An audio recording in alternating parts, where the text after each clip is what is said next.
السلام علیکم viewers, H زین Ahmad channel پر خوش آمدید۔ اگر ہماری کاوش آپ کو اچھی لگے تو ویڈیو کو لائک کریں، شیئر کریں، شکریہ۔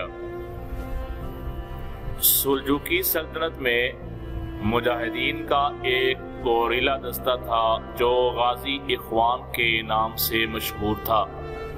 یہ اپنے بجٹ، پلاننگ اور تمام معاملات میں خود مختار گروپ تھا، حتیٰ کہ بادشاہ وقت کو بھی جواب دہ نہ تھا۔ غازی اخوان کے ٹھکانے موجودہ دور کی انٹیلیجنس ایجنسیوں کے سیف ہاؤسز کی طرح خفیہ ہوتے تھے۔ کسی کو نہیں معلوم ہوتا تھا کہ یہ کہاں سے آپریٹ کرتے ہیں۔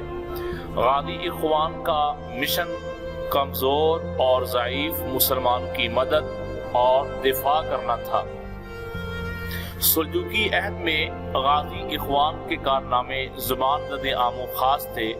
صلیبیوں پر ان کا خوف سوار تھا۔ ان کے خوف سے کوئی بھی بادشاہ کسی غریب پر ظلم کرنے سے پہلے ایک بار ضرور سوچتا تھا۔ انطاکیہ کے صلیبی بادشاہ کے بیٹے نے کسی غریب کے گدھے کو بلا وجہ مارا تھا۔ غازی اخوان نے صلیبی بادشاہ کو مجبور کیا کہ وہ سر عام غریب سے معافی مانگے۔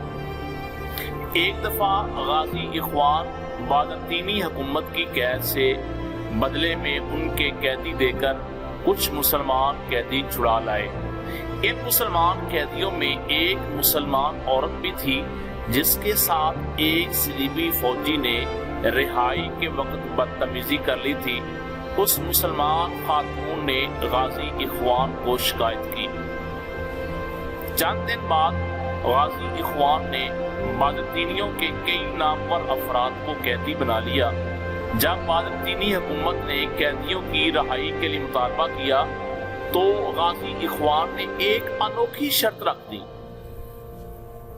غازی اخوان نے اس مسلم عورت کی جوتی بازنطینی حکومت کے پاس بھیجی اور یہ شرط رکھی کہ یہ جوتی تم تخت شاہی پر رکھ کر پیش کرو گے، اس جوتی کے بدلے میں ہم تمہارے قیدیوں کو رہائی دیں گے۔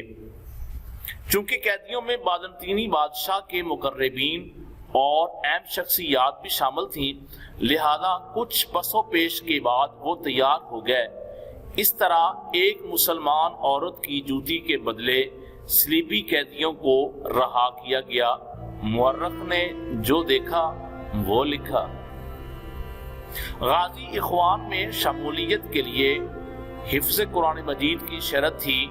ان کا لباس اور چال ڈھال الگ تھی۔ یہ راتوں کو جاگ کر تہجد اور قرآن مجید کی تلاوت کرتے تھے۔ ان میں کون کون تھے، یہ کتنے افراد تھے، یہ آج تک معلوم نہ ہو سکا۔